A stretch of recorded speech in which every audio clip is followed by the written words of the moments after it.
Well, welcome. Thank you all so much for coming today. We're really excited to be talking about the new program CoSTAR Emerge AI. This is our program information session, so we'll be covering a bit of an overview of what CoSTAR is up to at the moment. And who CoSTAR are, and then we'll be going into detail on the actual program itself.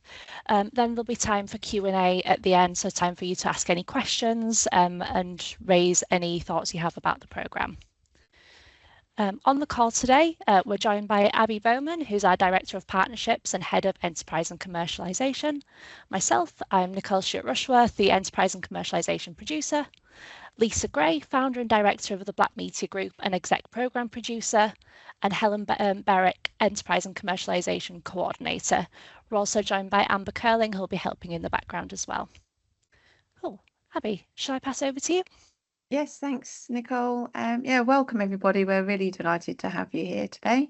Hopefully you've heard of CoSTAR as you have joined this webinar, but you might not necessarily know exactly what we are about. So thanks, Nicole.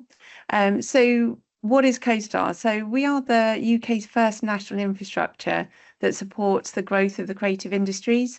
So there's 5 of us dotted around the country. We've got a particular specialism at each, but the National Lab has more of a sort of multidisciplinary approach. So we have Foresight Lab, which is based at Goldsmiths, London, and they look at how future tech shapes the creative industries. We have Live Lab based in Wakefield Production Park and also coupled with York University, and they look into all things live. We then have Real Time Lab, which look at virtual production, real-time technologies and gaming. They're based in Scotland and coupled with Abertay University. And then we have Screen Lab, which look at film, TV, gaming, digital entertainment, and they are based in Belfast at Studio Ulster and partnered with the University of Ulster. So we have quite a broad spread across the country, but also in specialisms. And like I said, the National Lab, soon to be at Pinewood towards the end of this year, we have that multidisciplinary approach. We are quite close with the University of Surrey, so we work with them, and they are #1 in the UK AI experts, so especially their Surrey Institute for People-Centred AI. So we cover pretty much every part of the creative industries, and our purpose is to accelerate the adoption of new technologies within film, TV and performance. So what we are an infrastructure-led organisation. So we have cutting-edge infrastructure based at Pinewood, and it's a space for everyone to collaborate, come together, test out new things, which is super important in this time of change. Like I said, we're just fitting out Pinewood at the moment. So towards the end of the year, we are super excited to be.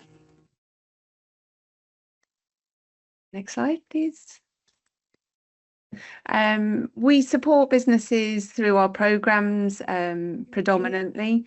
So there are multiple different ways, but largely there is the sort of enterprise and commercialization side, which is what this program is being run through. And that's kind of the business support to help accelerate ideas and businesses in the creative industries. And then we also have the prototypes and pilots programs, which is a bit more funding support, but also technology support. So really getting into the guts of different products and ideas. So today's Emerge AI is part of the Enterprise and Commercialization Programme. So I'll leave you to Nicole, I think, to run through that. Yeah, absolutely. Thanks, Abby. So yes, Emerge AI. We've developed this program off the back of 2 successful programs that we've run over the past 12 months. And this program, Emerge AI, will be looking specifically at kind of growing your concepts into viable prototypes and supporting the product development cycle as you kind of take on new ideas and new concepts and take them through into the early stages of making them a reality. We'll be supporting you to decide on a project pathway, refine it, and then look at how you present it and understand your market. Then also having a chance to test out with potential customers. And that's something we're really excited to be investigating. And I'm sure Lisa's going to say a bit more to it as well, but around the user testing and really kind of making sure that go-to-market thinking is embedded from the early stages of the of your concept development. And then we'll be working with ourselves as the E&C team and mentors over the course of the programme, and we'll get a bit more into the programme structure in a second as well. But yeah, we're really excited about this programme and really have a chance for businesses to focus on product development and really take that time to flesh it out and make your new ideas a reality. Lisa, shall I hand over to you to talk about how we're going to make that happen? Absolutely. Thank you, Nicole. Reflecting on our learnings from the last E&C programs, especially in the needs of the creative tech sector and the companies we have worked with to date, we have spent a bit of time crafting what we think will be best to set you in your early stage product ideas up for success. With the team presenting today, we have leading mentors and industry experts who have been working with us on other programs, supporting us in delivering each of these features listed. It has been a privilege to lead the other programs alongside these mentors, and personally, I've learned so much from them every day too. Their experience, their generosity, and their genuine interest in your success will help propel your product into what it's meant to be. Whilst in this structure, you'll see topics that are typical of an early design sprint from concept to prototype. One feature we are excited about that Nicole touched on in this E&C program is very early stage market testing. We believe you can't speak to your target customer early enough. And even though you'll be submitting these product ideas at concept stage, that opportunity to get you very early feedback from your customers, your targeting will ensure you move in the direction of success. Next slide, please.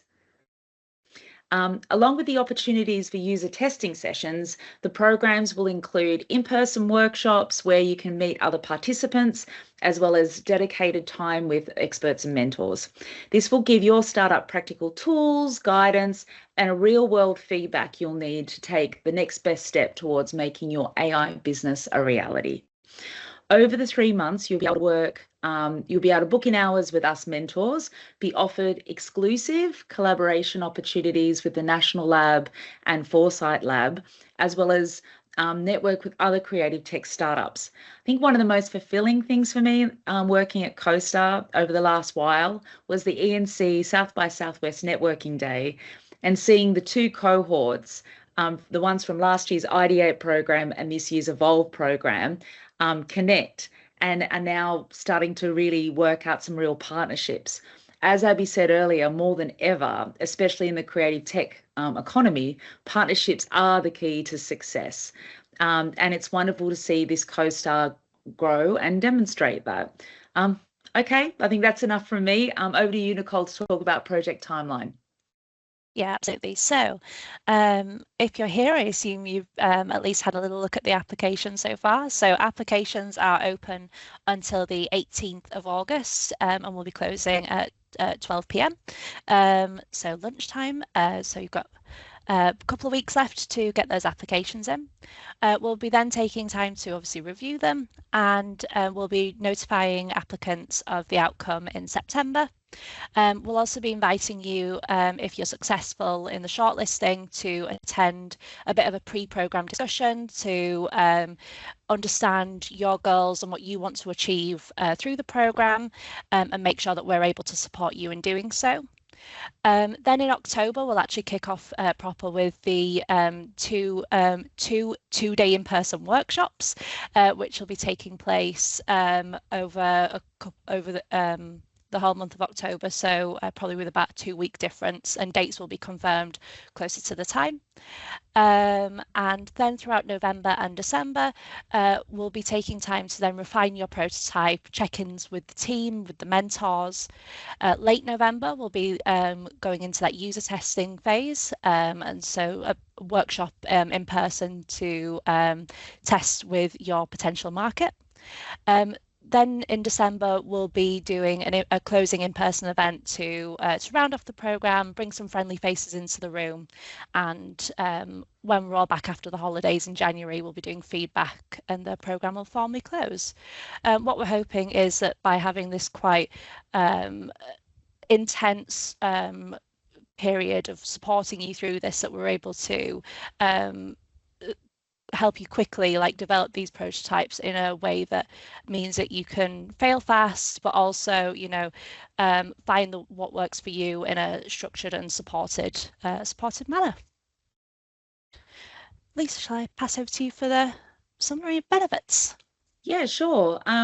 Look, I think the benefits are pretty clear and are quite typical to what we've done in the past. But the ones to point out are there is a £5,000 stipend that will cover business costs and travel expenses, which is always very helpful for any product or business at an early stage.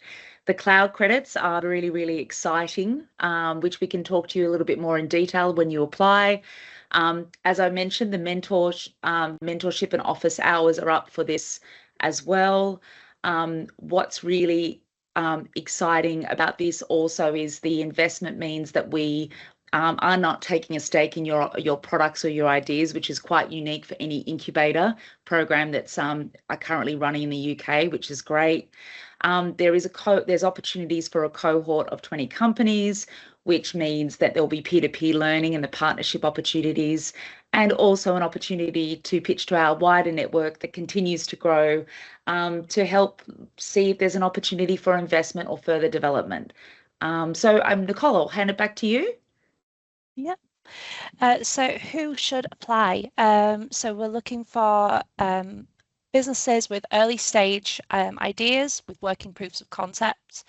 You could be pre-revenue or early revenue businesses of early stage, like I said, with these concepts. Obviously, tech companies with creative sector applications, and companies that need that compute power and that AI support. What we're really trying to highlight with this, and you'll see it in the application, we'll talk a little about the application in a second, but we want to ensure that we're exploring ethical and responsible AI and applications within the creative industries, and those obviously targeting niche creative markets. Talk a little bit about the application and what to expect.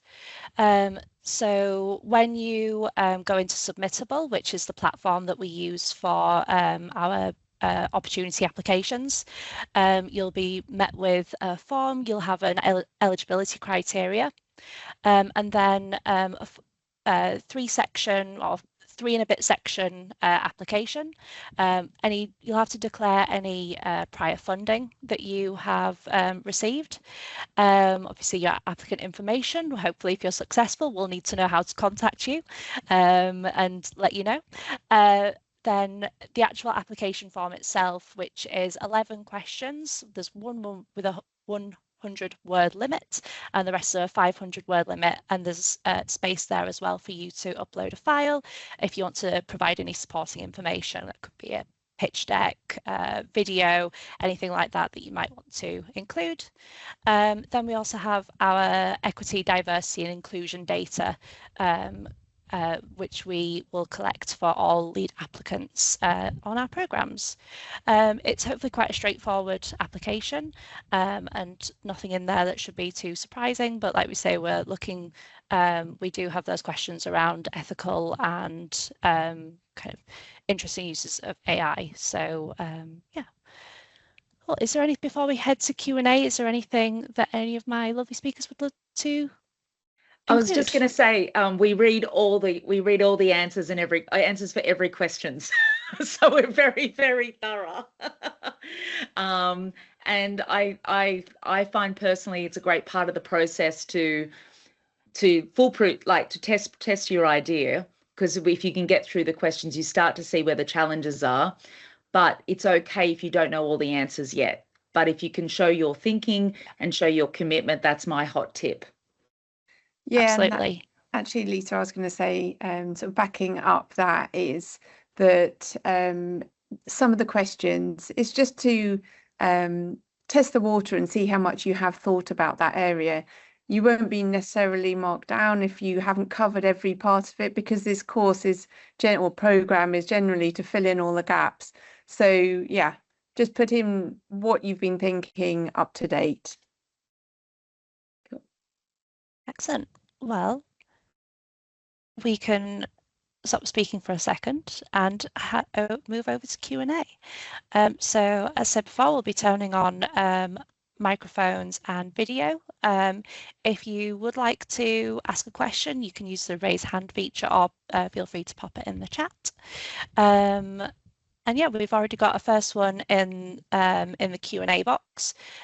So someone says, where will the in-person workshops take place? Shall I take that one? Yeah. So we're looking at central London, but we might also be utilising the Future Studio, which is based out at Royal Holloway in Egham. So it'd be potentially a combination of the two, so either central London or Future Studio in Egham. And with Pinewood opening kind of towards the end of the year, we might be looking to utilise that space as well, which would be super exciting.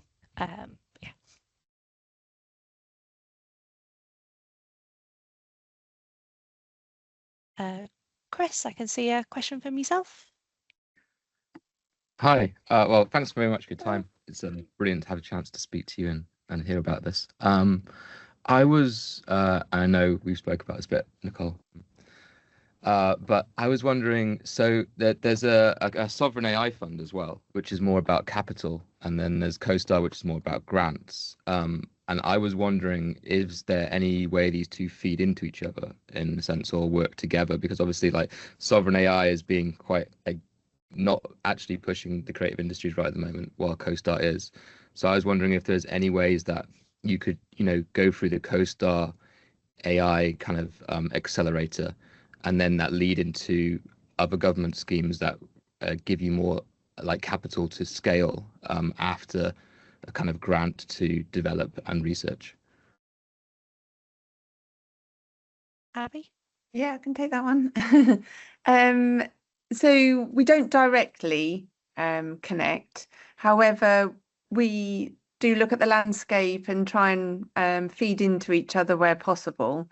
There is no doubt coming through a CoSTAR program will get you to a point where you will be way more better positioned for those kinds of programs. So even though we're not directly connected, but I have to say that's a really good point though, actually, and maybe that is something we should look at doing more of, but at the moment we don't. And to add to what Abby's saying, Chris, one of the reasons why we're doing this program is a response to some of the applications we got in the Ideate program that just weren't ready. And so we're hoping that we are going to have some really exciting businesses that will be more ready for the programs we want to do next year. And hopefully that also means ready for this sovereign program.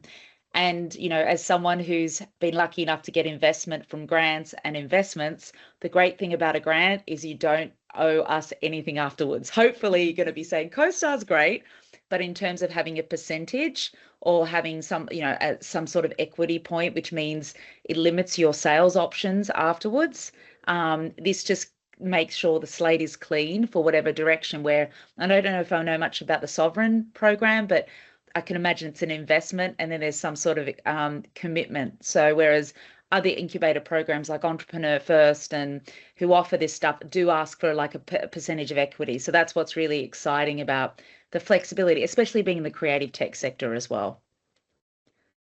Yeah, I think they're running it much more like a VC, but so they'll want a piece, which is fine, and that's the investment they're making. So luckily for the CoSTAR program and the way it's been set up, it means that it's a grant, so you're kind of free to do what you like. Hopefully continue coming and being a part of our programs in the future, but it just gives you a bit more freedom in terms of the commercial side of what you're developing. Brilliant. Thanks so much for that. It's really helpful. Thanks, Chris. We've got our next question from Zarin. I see a hand up. Hi, thank you. It's wonderful to meet you all. My question is about the prototype. How advanced does your prototype have to be? And are you taking on any companies or projects with an idea that's quite sort of well thought out and advanced, but not quite with a prototype? Who wants to take that? Lisa, do you want to take that one? I mean, Okay. Yeah. And then you guys can correct me, but it's where it's not an idea on a napkin and it's not a fully fledged prototype, but we need to see it. We're calling it a concept in development. So we need to see that there has been some considered thought. The team of 2+ makes sense to what you're trying to develop, but yeah, and there needs to be enough concept. Yeah, as a concept in development, there needs to be enough thought out of. So I think in your second suggestion of something that's not a prototype, but it's well thought out, it sounds like it would be a good fit. But we're definitely not looking for something that's further down the path, has been built, has got investment. We're looking for something that's our early stage definition is a concept in development. That's right, isn't it, Abby? Yeah, absolutely. So not, like you say, not an idea on a napkin, however, not finished and polished. So kind of anything in between that, really. And part of the way that we are doing the program is that, like Nicole said, we have that initial conversation with you to, if you're successful, to work out, okay, how can we support you, and what is it that you need particularly? And so by the end of it, everyone will have reached pretty much the same level with their concept or prototype. And so, yeah, I hope that answers your question. It's not a very early stage, but it's also not further down the line. And to add to that, we had a lot of great ideas that came into the Ideate program that were developed by very creative people that just didn't have that tech partner, or the tech person that didn't have that creative partner, because that's just what creative tech asks for. So we're hoping that with Emerge.ai that we're going to be able to find some of those teams and help those people find the other people that's going to make the prototype happen. So that's what we mean about and they were great, exciting concepts, but we just couldn't see how the team that currently was constructed around it could actually make it work. So we're hoping this program is going to help bridge that gap as well. Yeah, it's quite a holistic view, I would say, and also sort of towards the other end of the scale as well. If you've got a prototype that you have tested a bit, but actually could do with maybe revisiting it, reviewing it in its different aspects, and reviewing the market, say, for it, and doing different testing, that's also applicable as well. Yeah.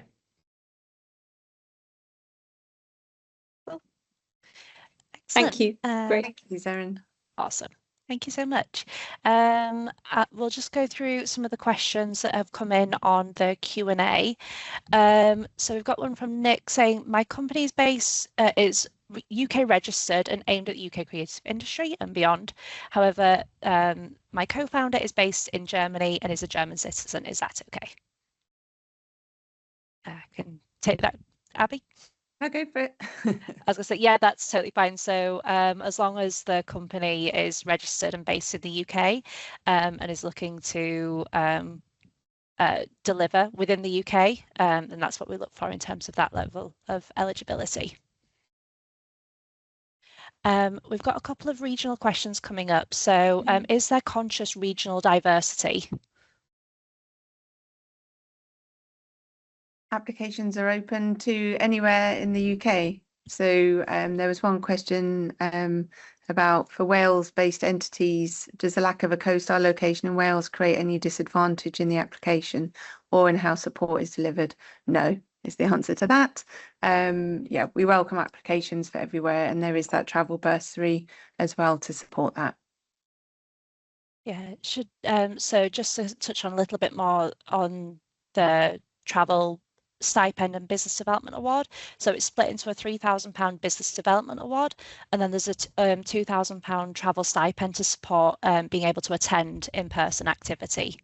over the course of the programme. And if you've got any further concerns, we do have an additional bursary that is available for application as well. So that sits separately to the programme, and that's a CoSTAR wide accessibility bursary that we offer. And on a similar vein of someone who's based in the north, how will Wakefield be used in this programme?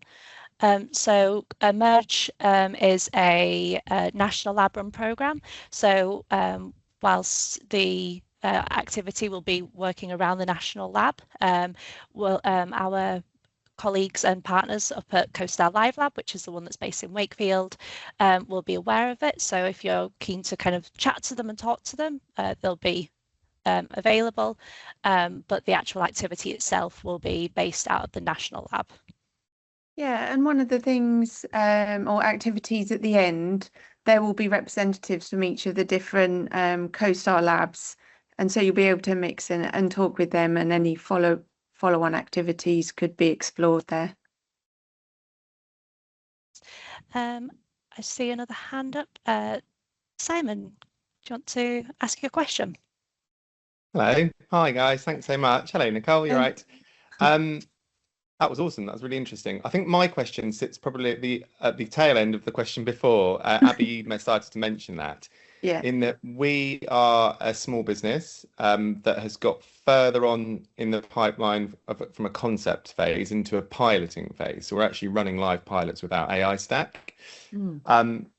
The thing that we're looking at now is how to address different markets with a very similar concept and taking it into different markets. And I think that's the sort of help and support we might need, is exploring how does this concept now apply across other markets. Is that something that fits in with the remit of Emerge AI? I would say it does. Correct me, Lisa, if you think otherwise, but definitely that is part of it. So, like I mentioned earlier, there'll be that initial conversation and just seeing, what you'll benefit from more than others. I think it's still good to look at it holistically as a product. However, that may be an area that you go into a bit more. And we do have the Foresight Lab helping us with that side of things. Yeah, I think it does, to be honest, Simon. And I think in your application, be really clear on how you think Emerge.ai could help. So in what we've discussed, I see definitely foresight. I do definitely see the network of mentors we've got in the CoSTAR network already that could really support. Yeah. I've had a bit of experience of rolling out tech in different regions, so I don't know which ones you want to pick, but if it's not ones I've worked in, we do definitely know it in the network. But I see the concentrated period of having that access to that expertise that maybe at that point your business can't afford to finance yet, because just where you're at could be really beneficial. So whilst so that just probably means in that first call that we'd prioritize that kind of support rather than the product development support. So I'll be lucky enough to be the lead mentor with another person in the program that will be announced soon, who and there's different skill sets we both kind of cover, and then we've got our support network that can be able to support that.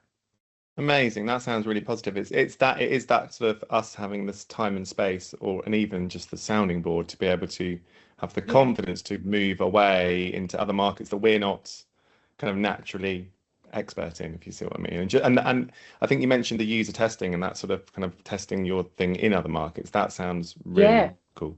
Yeah, no, absolutely. And it's I've definitely, with all the work I've done in different markets, I continue to learn just the things you don't realize that are going to be the issue. You know what I mean? Like there's always, and we are in a super connected world, and from the way you set up your business to the way, how you partner in different regions and stuff like that. So you can see probably by my eyes, my brain's exploding. So, which means that we can definitely help. Yeah. Okay. That's awesome. Thank you very much for your answers. That's great.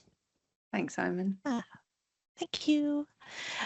So almost circling back around, so could the concept of a development, could the concept be a development of an existing MVP? Yes, I think so. If it is pivoting it. So yes, essentially, that would be a new application for a product. I'm guessing just trying to extrapolate from that question. Yeah, I agree. It's why you are bringing it back to concept stage. So if it's an MVP, it's like, why are you doing that? It's not, yeah, and why you would need a merge to help you go in this different direction. And then from the chat, we've got another one. So are the in-person events located in Surrey?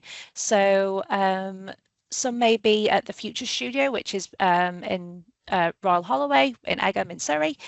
Some might be in central London, and then hopefully we're looking at Pinewood, which is in oh my God, my geography, Buckinghamshire. Will be hopefully later on in the program. So yeah, so somewhere between the Future Studio in Surrey, central London, and Pinewood out in Buckinghamshire. We'll promise to have the address of Pinewood by the time it opens. Yeah, including the county, because apparently my brain just, it's the heat. I'll blame it on that. Lovely. Has anyone got any further questions, or Abby and Lisa, would you like to say anything else? Oh, we've got Chris, another question. Sorry about another question. It's all right. No, go ahead. Wondering regarding the cloud credits that you were talking about. Are they with like a kind of the University of Surrey kind of computing like offline, or are they with like one of the big providers like a Google or a Amazon type of thing? Yeah, good question. So that is with Google. So we have an agreement with them that program cohort members can be fast tracked through their program. So you don't have to do the initial part of it, and then you get uplifted to the higher level of credits. So you'd be set up with your own instance with them. Brilliant. Thanks so much. But as you did mention, the University of Surrey Compute, that's coming online a bit later on in the year. So for this program, it's the Google. If there's no more questions, we've clearly been incredibly clear, and you understand everything that you need to know about CoSTAR Emerge AI. But as always, if you do have any further questions as you're getting into the application, do feel free to reach out.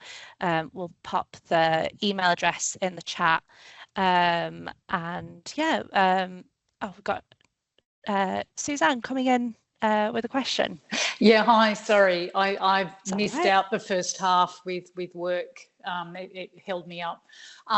So apologies, because you may have covered it. So if you're involved with Office of National Statistics, accredited researcher with them, and your company that you're working for is ADR approved, do you also with the CoSTAR National Lab have to be part of UK Research Institute as well, UKRI, to apply for any of the funding with CoSTAR, or is CoSTAR totally separate? CoSTAR is separate to those, so it's sits on its own with regards to the programs that we run. And you have to be attached with a university. Like I said, I've missed the whole front. No. So sorry, I didn't realise the aim of your question. So to apply, you need to be a UK registered business. That's the only criteria, and also obviously have a early stage concept that you want to develop.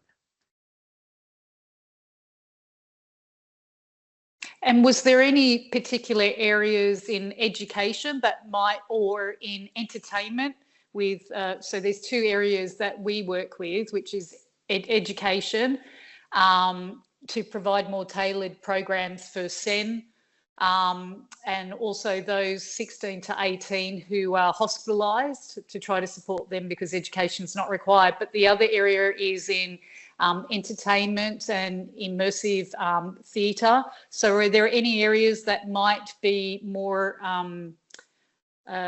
valued? I think as long as it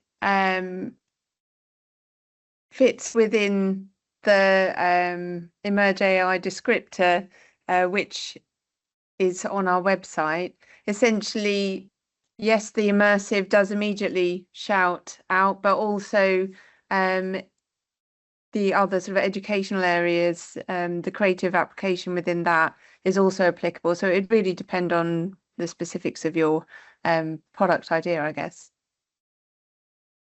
Thank you very much. Thank you, Suzanne. Any other questions?